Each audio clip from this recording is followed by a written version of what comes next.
but like, how can we be better or like prepare for submitting for publication? Sure. It goes back to good old fashioned organization, because you're right. You really can't sit back and rest on your laurels. You could be doing a killer job on your SEO and your social media marketing and all those things, getting referrals. But the editors oftentimes, I can't speak for them, but based on my observation, they're not like looking for you. You have to reach out to them, and the goal is to make it as easy as possible on them. But it starts by making easy on you, the royal you here. I find that, it's human nature for us. If we have this new seemingly overwhelming project, and we don't have a way to work it into our everyday workflow, it's a lot harder to stick with. And I also find that anything overwhelming, and it can be anything, that's me staring at my Peloton after a couple of minutes and not using it, right? I'm like, okay, Yeah. I'm overwhelmed at the idea of getting back. It's little by little.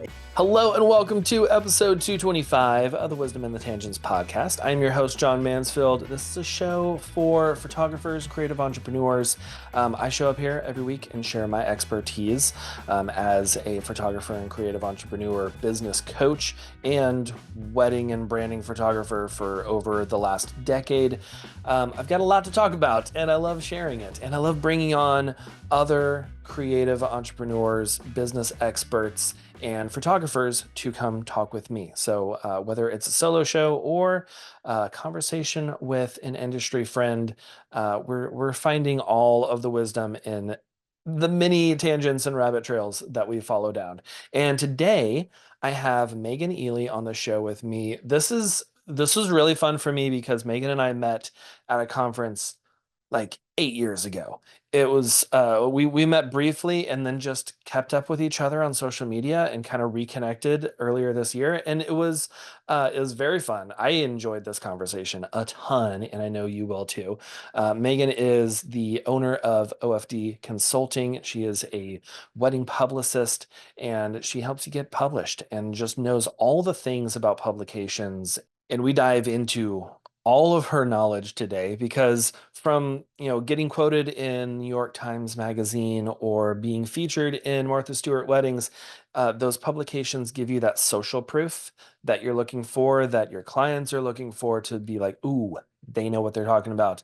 They are great. They were published here. So it's that extra little push in the right direction that gives them that okay of like, okay, they know what they're doing. I feel a little bit more secure going into paying thousands of dollars to hire them. So if submitting to publications sounds daunting to you and you've just kind of put it off and been like, that's not for me, that is too much, I don't know how to do this, or you have submitted and you've got a lot of no's and just kind of that rejection hurts and you're done with it now, this conversation's for you. Meghan's going to talk about how you can prepare for a good publication submission and just what these can do for your business and growth and getting out in front of more eyes. So let's get into my conversation with Meghan. Meghan, thanks for being on the show. I'm very excited to talk to you. Very excited to catch up because we briefly met years and years ago. Yeah, and then just Instagram since then. Mm-hmm. It's nice just to be back in touch. I know, yeah, same. It's fun, like the connections that I've made over the years going to conferences and just traveling around and meeting different people, and then coming together on the podcast or like seeing each other again in person. I'm like, oh yeah, it's been like 8 years. This is crazy. I couldn't believe that. And the thing is, well, plus you with your podcast, like I'm an avid podcast listener. So I'm also a listener. I'm not just a guest. And so I feel like I catch up with you. It's just right, me. Yeah. It's just one way. It's one-sided. And now we get to go back and forth. Yeah. Awesome. Well, yeah, Meghan, thanks for being on the show. And I'm excited to talk about publicity and publishing and all the things. I know this is something that is a bit daunting for a lot of people. It's just like, it's not something that you really know kind of going into the business, especially like as photographers. We're like, okay, cool. I picked up a camera. I can take great photos. People pay me for this. I know nothing about publicity, nothing about like my publicity is word of mouth. Like that's how a lot of us start off. Sure. So I'm excited to talk about that. Could you give us a little background about you, like where you're based and all that? Yeah, absolutely. So I am based in Richmond, Virginia, but I'm on a plane often. So I am here, there, and everywhere with that. I'm the owner of OFD Consulting. So I'm a wedding PR agency, which means it's a bigger word than it needs. A small but mighty group of I've got some smart people I work with who help people get published. And we work a lot with photographers, but also it's interesting, we work a lot with planners too, but we still, of course, have roped in the photographers on that side too, florists, all sorts of different creatives. I'm also a speaker because that's how we get connected over the conference. You can find me over at weddingindustryspeakers.com, which is another part of our brand. And yeah, I've been doing this. I can't believe I'm saying this. I've been doing this part of my job 15 years, but I was in the industry prior to that working in venues. So I actually I have like a theory. I work with a lot of, photographers in particular, because I spend every weekend with them pretty much in my 20s. Yeah, that is cool. It's so strange thinking back, like how many years we've been in the industry, because it feels like it's just, hey, yeah, it's been a few years. It's been fun. And like, but everything kind of blends together, at least for me. And then I'm like, It oh, does. wait, no, like 2009 Yeah. was 15 years ago. Okay, That well was a long now time ago. And that was a 2003 is completely even different person longer. now. So I'll match you on that. I know. 2003, graduated Yeah. school, jumped right into 2003. venues. Yeah. So no, I know. My son, we have kids similar age. My son's 11. He recently referred to the 1900s. I'm like, oh my I know. I God. know. I've been What? hearing that. I see these like the younger Gen Z on Mhm. TikTok of just like, so tell me about what it was like growing up in the 1900s. I'm like, oh, that Oh my is God. What? accurate, but also hurtful. I know. I remember, it seems like yesterday I was in venues and I was 23, 24. I worked at a 5-star property at one point and I wore a fake wedding ring to look older because Mhm. people like these, it was very multi-generational time, a lot of pay in the South, a lot of parents paying. And I looked like a toddler and I didn't have my Right. gray hair. So there was no ounce of like, oh, I know what I'm doing. So I would wear a fake ring to look established, I guess. Like, I don't have to do now. Now I have a regular real one, but Yeah. those were the days. It seems like yesterday. Yeah. Oh yeah. But you've got years and years of experience and Mhm. knowledge and all that to share with us today, and I'm excited to talk about publishing. And like I mentioned earlier, it's kind of like not a it's not really something that comes naturally to a Mhm. lot of I people. agree. So I love that you do this, that you help people get published and get that publicity out there, because you can be the most amazing photographer, florist, whatever you are, but if you don't have eyes on your work, if you're just in this a small little pool, you're only going to attract what's in the small little pool. And John, if I may say too, and be a little controversial, and then sometimes you Oh have yeah, people who are kind of like mediocre, and then they're everywhere, and you're like, well, yeah, how does that work? yeah, But it just means they prioritize the getting out there. It doesn't know. So right. if I may say, a little controversial. Let's start with that. But that's another part of the challenge. Oh, 100%. Yeah, Hmm. my wife is not in the creative scene. She's dipped her toe in it, and she was like, you know what, it wasn't for me. And but she will see ads for photographers, or she'll just see like reels and stuff pop up on Instagram, and she'll see some and just like send them to me, and she's like, how do they have like 500,000 followers when their photos look like this? I know that this is not great. And I'm like, yeah, they're just really great about, They're prioritized getting, it. yeah, they've Hmm. prioritized it. Yep. So, yeah. And it's even better if you are a great photographer and prioritize it, then it's going to build on each other. Wonderful. Yep. Yeah. But yeah, like, can you give us a little, like maybe why publicity is better than just like kind of the word of mouth marketing, Sure. That's a great question. It's a great question, but I'm going to adjust. May I adjust your question? Is that like, did I just break some pipe? you I'm going to can, adjust it a little bit oh, because adjust whatever you would it like. doesn't necessarily like better than, or how about how it augments? Maybe that's what I'd like to say is it kind of augments the word of Okay, mouth, yeah. if I may say. So I'm like, let me jump in and change the question already. I'm going to answer this one instead. No, it really does augment. Here's the thing. PR is a cog on a larger promotional wheel here. And what's great about word of mouth And what's great about publicity, because there's a lot of great ways to promote, like SEO, social media, blah, blah, blah. I mean, other people will come on and have come on and talk to you about that. Mhm. PR and word of mouth are both the types of promotion where somebody else says you're great. Both of those do that, right? And so if you've got great word of mouth people referring you, which I understand as someone who's formerly in venues, the power of that in referrals, I get that. But what PR does is augment. It adds more social proof to it. So imagine you've got, I'm going to go back to the good old days of being in venues. I made a recommendation. I got 2 or 3 different photographers. I passed them across, some of these names over to a couple that's working with us. They go online, they see, and you look at portfolio, you look at personality a little bit, all those things. But then you've got one that has that kind of sexy as seen in. It's a few Mhm. logos. You can see that, maybe locally they're an expert in a couple things. They've had a few weddings. You can see that they've had some national stuff, so and so forth. Maybe they get quoted. And that's the big difference between the two photographers. So they you get this lead comes in from referral, but then really publicity takes it over the finish line a lot of the time if everything else is very similar. If you're looking at pricing and again personality and portfolio.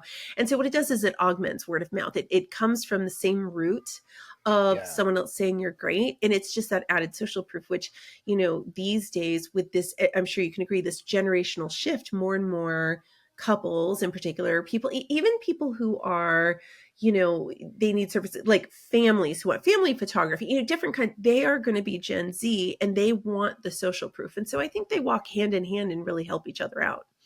Yeah, I think you explained that very well. Like that is, it makes a ton of sense of like Mm-hmm. if you're looking at different things and one of them is just like, oh yeah, so and so in my town said that I'm great, and Mm-hmm. they had a great job, great time working with me. And then another one that says, as seen in or has been published in like this national magazine or on a big wedding blog or something. It's like, oh, that holds a little bit more weight than just so and so down the street. It's like, Mm-hmm. oh, this is like they've been recognized for their good work in other places by Yeah. other people who, it's not, they're not just going to publish anyone in these blogs. So yeah, that makes a lot of sense of, Mm-hmm. having that as seen in or, featured in section on your website is really beneficial. Mm-hmm. Yeah. Okay. So like with that, I know there comes like publishing and getting into being featured and all that. You could kind of sit back and wait for Vogue or Brides Magazine to come and knock on your door to feature you. But like how can we get better at submitting events Mm-hmm. to for publication, because for me, I remember the first time that I did, I just like sent a link to my full gallery and was just like, yeah, just pick anything you want from here. And it was like, 800-900 photos, and obviously they did not choose that. But like how can we be better or like prepare for submitting for publication? Sure. It goes back to good old fashioned organization, because you're right. You really can't sit back and rest on your laurels. You could be doing a killer job on Mm, your SEO and your social media marketing and all those things, getting referrals.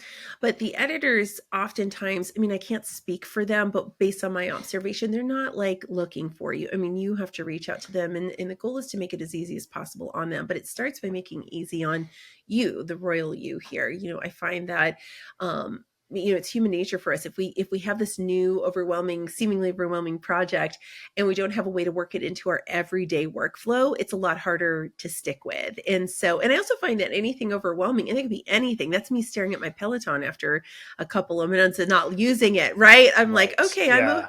I'm overwhelmed at the idea of getting back. It's little by little. And so, few things I'd want the photographers to do. You start with the goals of like, what has to happen for this to be a success? Let's eliminate a lot of the decision fatigue and ask ourselves, where do I want to be realistically? And I know everyone's like, Vogue, Martha Stewart, Brides, blah, blah, blah, but you have to ask yourself, it's like, are they around? Like Harper's Bazaar has, once they had a shift in staff a couple of years ago, they haven't really featured it. So like, but people still want Yeah. that. And I'm like, well, if no one's there to publish your stuff, maybe that shouldn't be on your Right. list.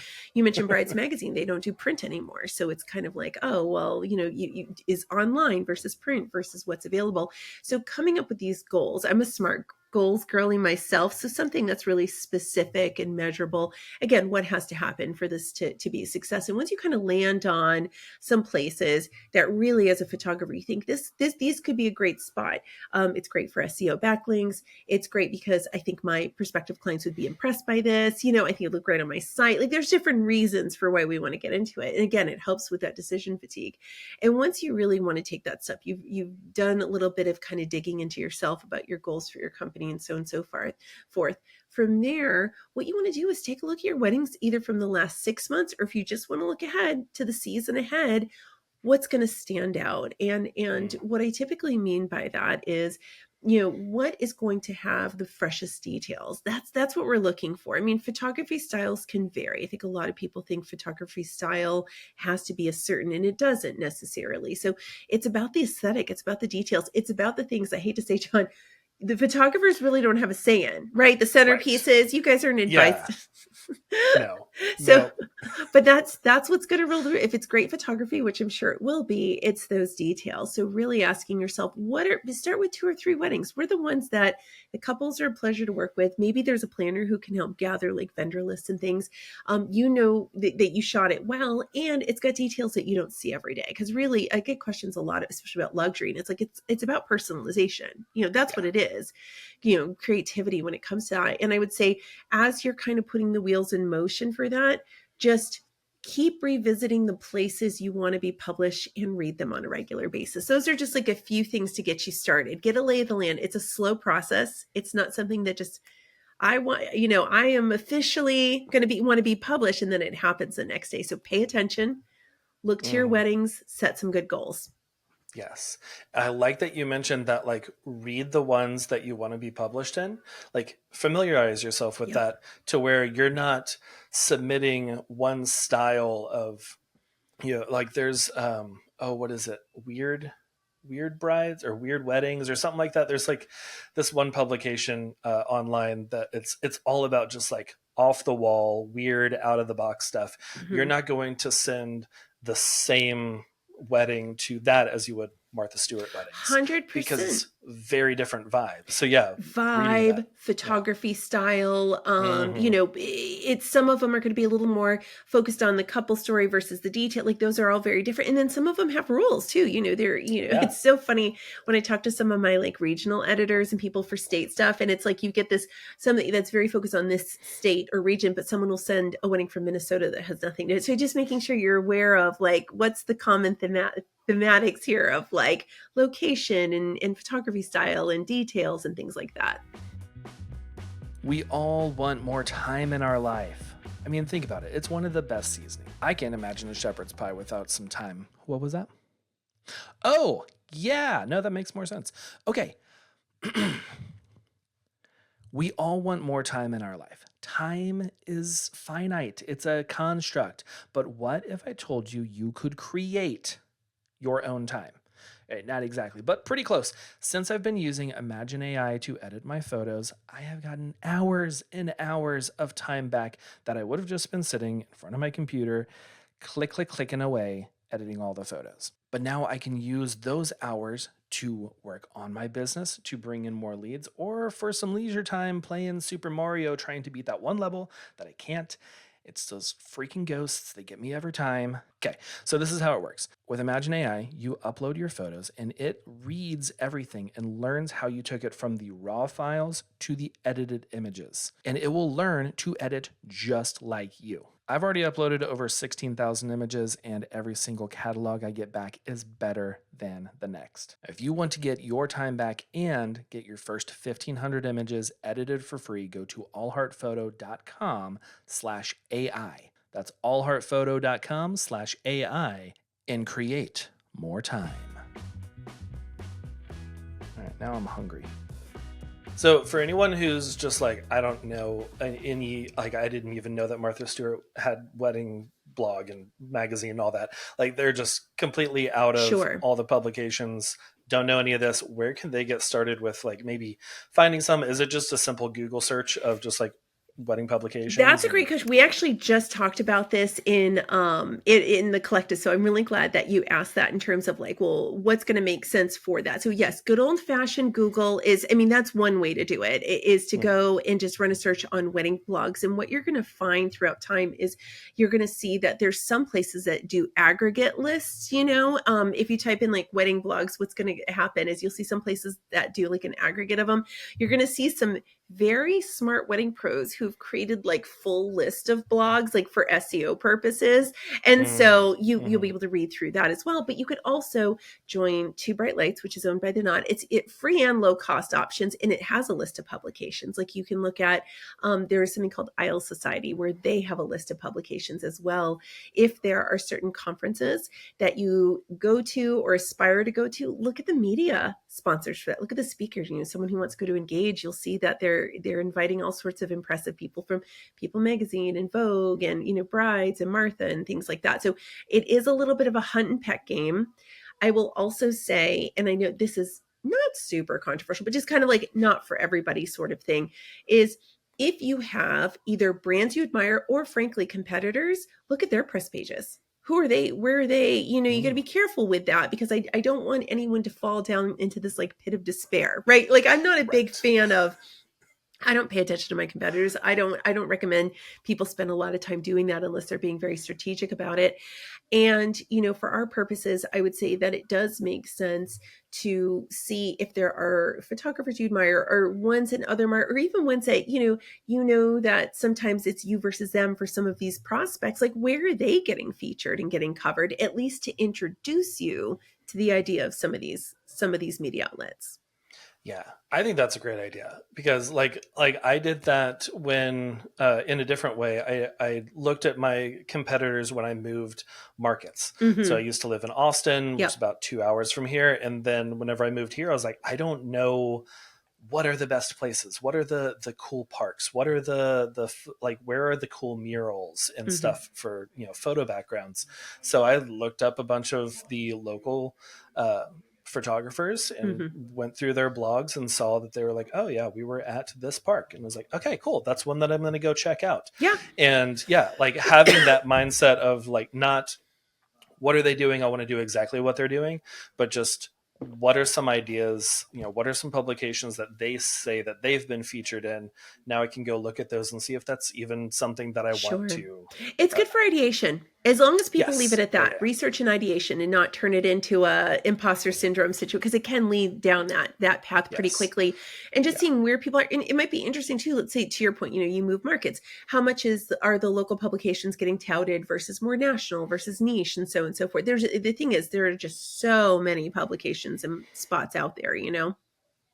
Yeah, and that's another good point of like local publications, because there's 2 or 3 local. I was saying Texas in particular has a bunch of options. We have so many, and then like every little pocket, like Dallas has their own, and Houston has their own, and San Antonio. They really do. If I may say real quick about local publications, the only thing you have to be super mindful of is that whole. I don't even like to use the term pay to play, because I don't see it like that. It's their advertising editorial relationship. So local in particular, I'm not speaking of any one in particular, but publications as a whole that are more local oftentimes will give first preference to their advertisers. What's nice is they tend to be very upfront in their submission guidelines.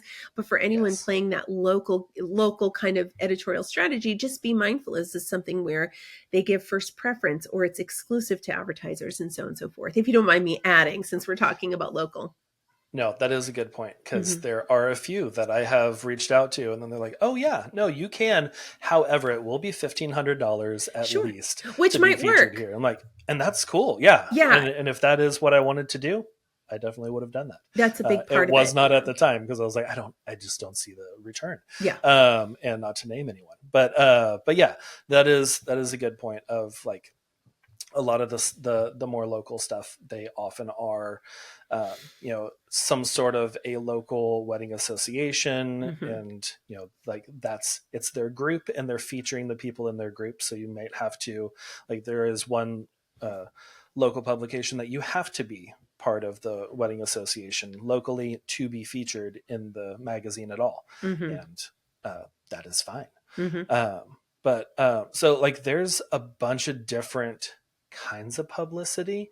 What are some uh, examples? What are some examples of some good publicity that you can get yourself into? So a lot of people, especially when talking to photographers, their immediate thought will be, of course, wedding features, which great. That is, it's the low hanging fruit in the sense of good ROI. You know, you're in a position owning the Hmm. copyright to the photos most of those times, right? To be able to submit. So you've got the wedding features, and it's typically weddings, but it's relegated mainly to weddings, sometimes inspiration shoots, but there are a few places that accept corporate and social events too. So let me just say that, you know, that kind of does branch out a little bit as well.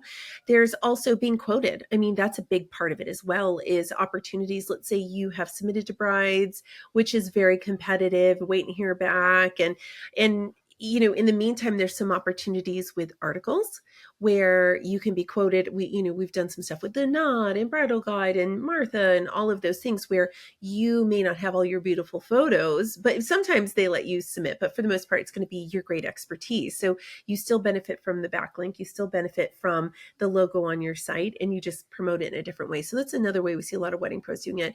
But we're being a little meta here, but also podcast interviews. I mean, I love, you know, there's all sorts of wonderful ones out there, and there's also some in the Yeah. B, like this is obviously B2B, but there's some great in the B2C space, so that people who want to get in front of engaged couples, maybe you're someone who out there who you're more of a talker than a writer, and that's great. It's also a wonderful way to share, of course, your own personality, which it's harder to get out in the written word. So to be able to do it that way is really fantastic too. So those are some of the top Yeah. ways we're seeing.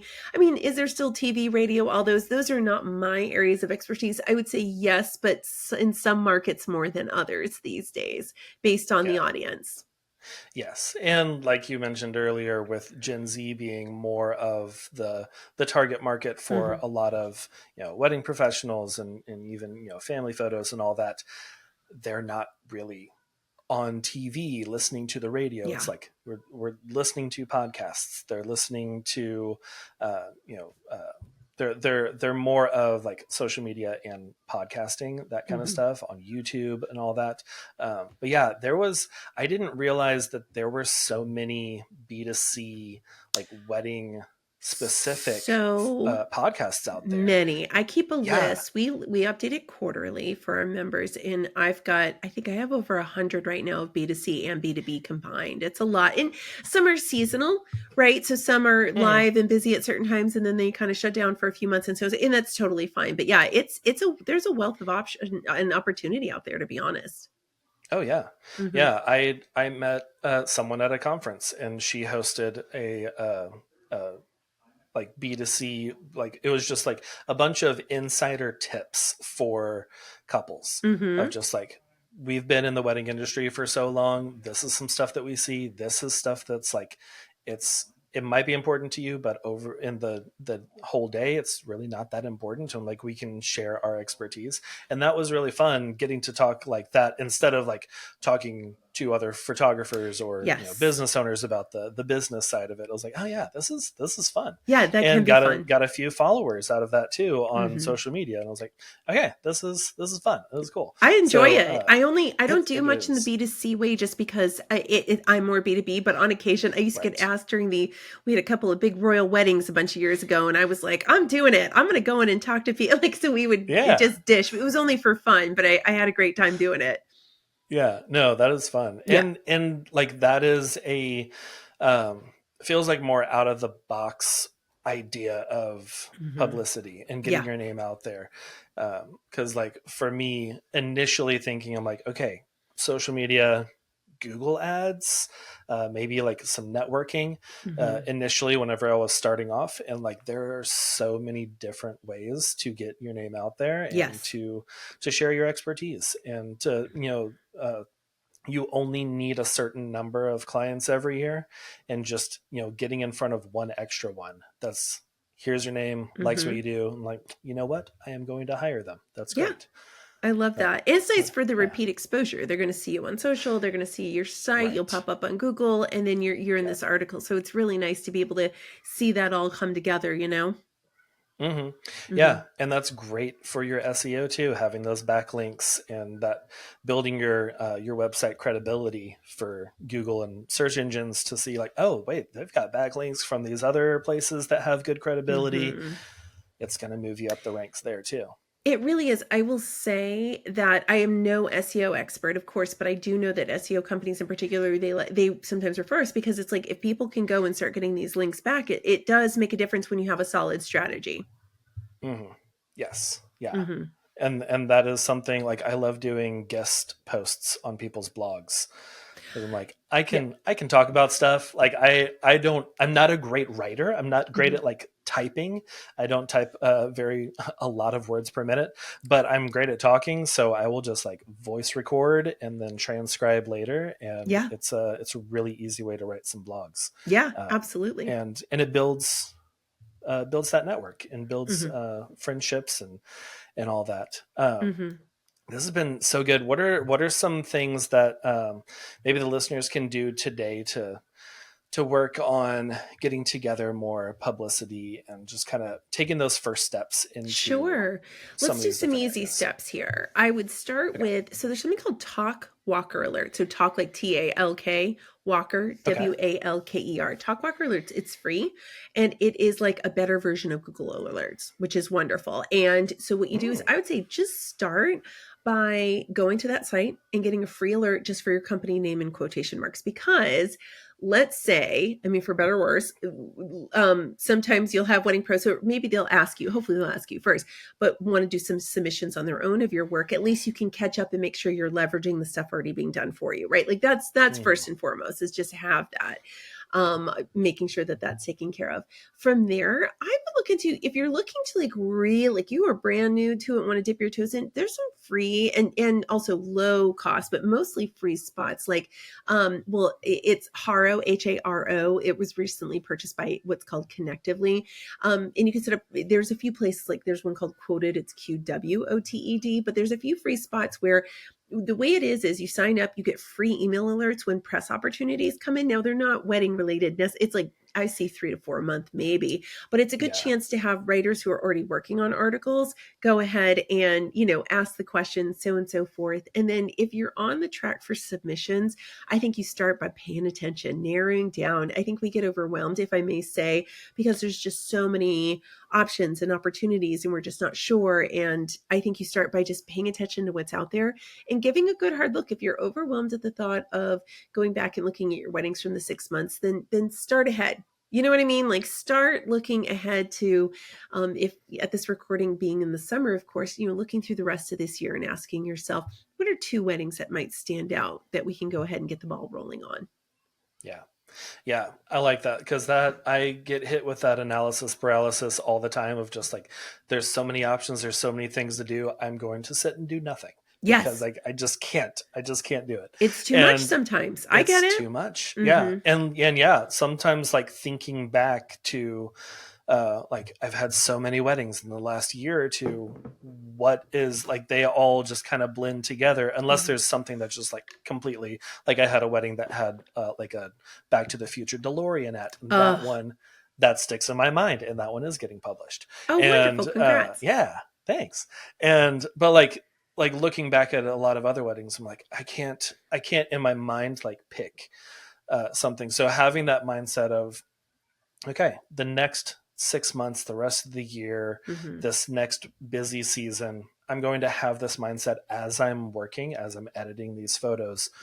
What would be great for publication? Mm-hmm. Cool. I'm gonna earmark that, and then we can move forward with that. And you're not in that whole analysis paralysis trying to Yeah, figure out absolutely. everything, and then it's 3 years later, and you're like, I still haven't submitted anything. Oh, I love it. I get some people who come to me, they're looking to work with it, and they're like, okay, I've got this great wedding from 3 years ago. And I'm like, I'm gonna hold your hand when I tell you this. Like that's too old. No. Like we can't do it. Yeah. Like, it's gotta be less than a year old and ideally 9 months or younger. So we have time to like process and getting it out the door, or the person doing it on their own has time to work on it. Hmm.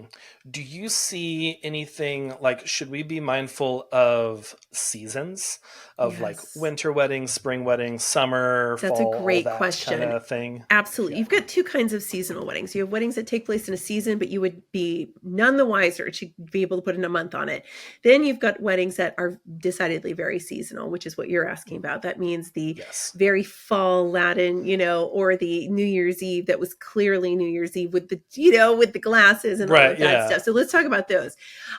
So the biggest thing to understand is that typically every editor has a different schedule. Like I can't sit here and say, oh, definitely 2 to 3 months, definitely 30 days out, but you can assume you want to submit something very seasonal 3 to 4 months out. For Hmm. most publications, I mean, if you see a spot where they are active, like Two Bright Lights actually has a spot where it says like, oh, we're looking for this type of wedding, so keep an eye on that. But for example, I was just chatting with someone about their winter weddings that were very decidedly very winter from last year, and at the time of this recording being in the midsummer, I told her I need them by August in order for us to prep and get them out the door. So typically, I think the big mistake sometimes I see, and I want to tell photographers the good news is I'm telling you don't have to rush. They do a killer New Year's Eve wedding and they're like, I'll rush out the edits and get it to you in 2 days. I'm like, don't worry. You actually have like 300 days now because Yeah. they're not going to feature it now. Like, No, yeah. no one's going to look at that in February and be like, oh, New Yeah. Year's Eve. Yeah. Yeah. I'm so glad you asked that because that's something I want people to be very mindful of. Because that might get your acceptance rate a little bit higher when Mm-hmm. you're not submitting a very spring floral wedding Mm-hmm. to a magazine or a publication that is uh, in a autumn season right now. Yeah, and you And, said something though, but with magazines and publications, they work months and months and months and months and months out. So there are some places mm, that are working 6 to 9 months out. So just making sure people follow on social, emailing lists, things like that about when they have a call specifically for, of course, print because that's going to be very different. They might be 9 months out putting together something. So. yeah. Mhm, Yeah, that is true. I have submitted before and they were like, you know what, we're not going to use it for this publication, but we're mhm, doing another one in another 4 months after that, and it would probably fit for theirs, so mhm, resubmit it. And yeah. So yeah, that I think that's great. Just kind of being mindful of seasons and all that, and not being mhm. again like the whole, I talk about this all the time of like a no is better than not submitting at Never all. even Like trying. Yeah. it's always a no if you don't do it. Yep. So yeah, if you submit to 10 different places and you get 10 no's, Mhm, that is okay. If you submit to 100 places and you get one yes, you still got a yes. mhm. And that's important. And it's Yep. important that you're doing it, you're putting yourself out there. Mhm. So but yeah, okay, Megan, this has been so great. I have really enjoyed this. Definitely giving me a little like boost of I need to look through some things and Yeah. actually get some publications going on and Good. all that. But before we get to like where people can connect with you, follow you, all that kind of stuff, there's part of the show that I like to do where we talk about what we're loving this week. And it can be movie, book, TV show, whatever, anything and everything. What are you loving this week? Gosh, I'm loving it. Is it just one, or can I give you a couple Oh, of you can them? do. I usually do one because I'm doing this like Oh, every okay. week or multiple times a week. I'm like I have I I gotta always narrow like, it wait a minute, down. I can't remember. Do people usually do a couple? I'll do a couple. I'll do a You can book and do I'll as do many as something you would online. like. Well, while we're Yeah, here. yeah. So reading right now, which I'm about to do a very long flight to Anchorage. So I was grabbing my books and I'm part of the way through Anita de Monte Laughs Last, which is wonderful. I'm not a big fiction person, but Okay. the author Xochitl Gonzalez used to be in the wedding industry and left many years ago. Went into writing, wrote for it still writes for the Atlantic, I think too, but New York Times bestseller. It's just I had the pleasure of meeting her a few years ago at a wedding conference, and so I'm just so excited about her second book. So I'm reading that right now. Online, with everything going on in the world right now, I'm a big TikTok person in the sense of I enjoy being on it. Not I Yeah. am a big like come follow me and see me do Right. dances. I love it. So these days, I love watching Meredith Constant. And Meredith Constant, I'm a bit of a royal nut myself here, but Okay. she kind of has like this. I love this. What she does is it's a real analysis of how the media is covering things tends to be more in the royal space. But Meredith Constant, she has a very smart Substack that I just subscribe to. But she analyzes, some of the stuff we're seeing with elections, but it's all within the lens of media and how the media is covering things. And as someone, pardon me, who's a publicist, I love that. If I can do a little juniorversity, I'm rewatching ER for the first time in 20 years and I'm loving it. So that's my last thing. Oh, that would be a good rewatch. It's so good. I loved that show. That was one of those that we would had the timers set for, 7 p.m. on Thursdays or whatever time it came on. Yeah. And it was something that as a family, we would watch live on TV. So and good. It was I put on, a little, we all have a show, right? And I don't know if I saw a few snippets on TikTok. I haven't watched it since it went off the air. And I think I only watched the first 6 or 7 seasons, but I was like, this is still really good. So I put it on. It's often in the background or a rainy day when I probably should be reading. I'm like, let's toss on an ER. I made my husband watch a couple back-to-back blockbusters a couple nights ago with me. Nice. Where is that streaming? Where can we watch ER? Hulu. Do you know? Hulu. Oh, great. Okay. I know, which I forgot I had Hulu. I keep Hulu for a couple of shows that come out every 3 years, which I'm sure is exactly their profitable model. I know I've got it, but I don't need it right now. And then I was like, I'm going to go watch it over there. So yeah.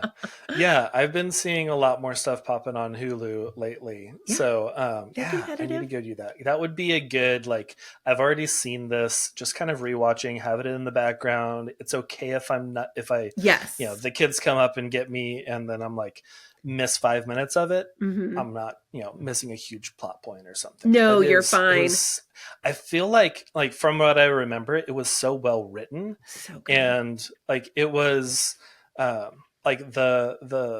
grandfather of those hospital procedural kind of crazy emergency rooms. The only downside, I'm going to warn your audience, is that if they're like me and went on to watch Grey's Anatomy, you have to remember that Grey's Anatomy exists where technology has advanced. So there are people who die on ER that would have lived on Grey's Anatomy given the medical breakthroughs. I was like, wait a minute, they should have this. And I look it up and I find out it wasn't invented yet. I was like, oh, this is frustrating. Just warning people out there. It's like watching the 70s crime movie, detective stuff, and then being like, why didn't they just run DNA or something? It's because that wasn't really not even an option thing until the late 80s. Okay, not even an option. So weird. A little frustrating. That it's so But okay, cool. I'm gonna have to do that. And the book sounds really good too. I just took many thousands of hours away from you. You're welcome. No, I'm just kidding. Hundreds of hours. What, 330 14? something or something crazy. Oh yeah, that's a lot of episodes. Okay. Yeah. But that would be a good one because that was George Clooney, right? Yes, Young sir. George It was. Clooney. Yeah. It was great. Anthony Edwards. It's so well acted. Yeah. So I just have been enjoying it. It's just kind of on the back. Sometimes when you just need a little bit of escapism, Yeah.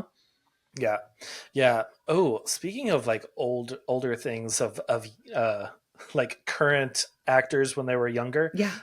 We just Disney got Angels in the Outfield. Oh, that's fun.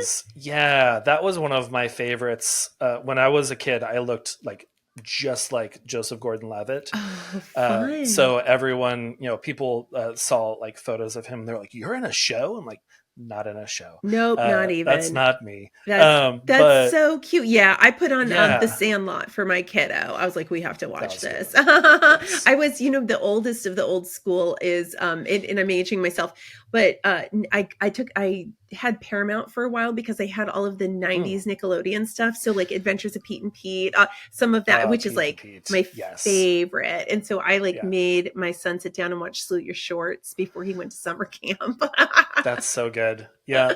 I still I watched a documentary about, not this most recent one about, the not great stuff going on. Yeah, but prior I did see, I saw both of them too. Mm-hmm. Yeah. The one about the orange blimp or something. I don't forget what it was called, but it was just kind of went through how big Nickelodeon was Oh in yeah. the It was 90s, my and life in just the 90s. I it, mean, yeah, mine too. And like we couldn't get that channel on our TV, but it was just something that like anytime I was at a friend's house and we could watch, I loved Pete and Pete, and just like that 10-year-old kid with the tattoo. I'm oh like, he's yeah, he so made cool. it He's got a dance. tattoo. Yeah.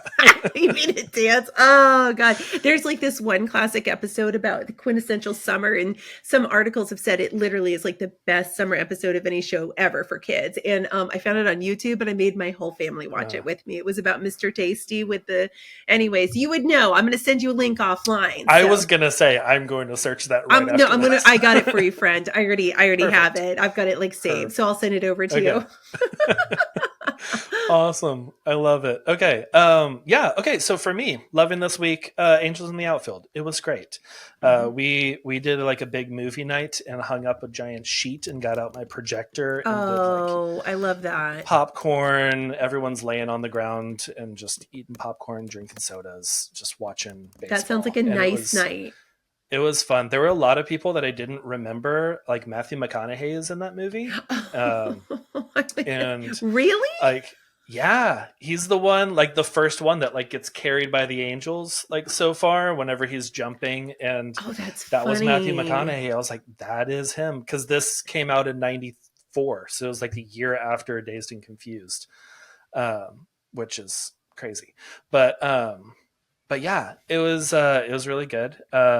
Also another thing, I'm reading a book, from Kate Pankow. It's her first novel, Hmm. and she was on Project Runway, and she was also a previous guest on the show. And it is the real life story of the Beauty and the Beast story. Oh. Like they were actually real people. He wasn't like a werewolf or anything, but Hmm. he had Spoiler that. alert. I'm just Yeah, kidding. I know. But like it's really interesting. Like she kind of takes some artistic liberties and like moves it to like the 1700s in France and stuff for like the era and all of that. But Hmm. it's a really interesting story, and my wife and I have started reading that together at night. So we're a few Oh, chapters that's in right great. now, but it's really interesting of like, okay, this like it was a real life story, Hmm. and just kind of it's cool. So That's but we're awesome. loving that. It's called What They Say About Our Family by I'm gonna have to check that out. Kate Pankow. Yeah. Thank you. But yeah, well, thanks for being on the show. I really enjoyed this, Same. and like I said earlier, just like really getting me fired up about publications and Good. That's my getting goal. out there Light the more. fire. Yes, yes. And we need that. I feel like all Hmm. the like these post-COVID years of just Hmm. like how different the industry is. A lot of people that I talk to are just kind of in a funk, and yeah, you just gotta light a fire, get back out there. Hmm. But like, where can people connect with you? Where can they work with Sure. you? All that kind of stuff. oftconsulting.com is really the best place online. For Insta, OFT Consulting. I mean, that's where you're going to find me most of the time, are those two spots. You can find me at TikTok, but listen, I'm watching cat videos in Meredith. Like, Yeah. I'm not, I'll put occasional submission educational stuff there, but I'm there to party. No, I'm just kidding. I'm there to see the kittens. Yes. Yeah, that is my TikTok experience too. I'm like, I will throw up a video every now and then. But I am there just watching all the fun stuff. Yeah, I It's a am. good, just kind of like detox from the day, watch a Yep. few videos, get some serotonin, Do you watch the and kid who it's all opens the good. door and lets the ducks out every day? Is that on your For You page yet? Okay, No, well, I I'll need to send look it that up. over. I'll have to shoot Okay. it Yeah. over to you. I Yeah. got some You've good got stuff so for many you. links. I'm going to keep you busy. I love it. Well, yeah. Well, Megan, thanks for being on the show, and Thank I'll have all you. that linked in the show notes for everyone to reach out, and for sure, if y'all are listening, which I'm sure you are, if you're hearing my voice right now, but yeah, y'all listening right now, take a screenshot, share it, share on social media, tag us, or let us know what you thought about the episode, and that let us know about the fire that's been lit up underneath you. But yeah, Megan, thanks for being on the show. Thank you. Thanks for having me. Thanks for listening to another episode of the Wisdom in the Tangents podcast. As always, you can check out all the show notes at podcast.allheartphoto.com. Got a lot of free resources for you there as well. So go check that in the show notes. Definitely follow Meghan, give her a follow on social media. Tag us, like we just said, share a screenshot of this, share to social media, tag us. We love seeing whenever y'all love the show. Subscribe to the show if you are not already. Next week, I have Haley Fisk joining me, and we are talking all about how to pitch to brands for working with them. So if you're a brand photographer, this is going to be gold. And if you're not a brand photographer, definitely still listen. You will get a ton out of it, no matter what genre of photography you are in. So have an amazing week. Keep crushing those goals, and I will see you in your podcast feed next week. Bye, y'all.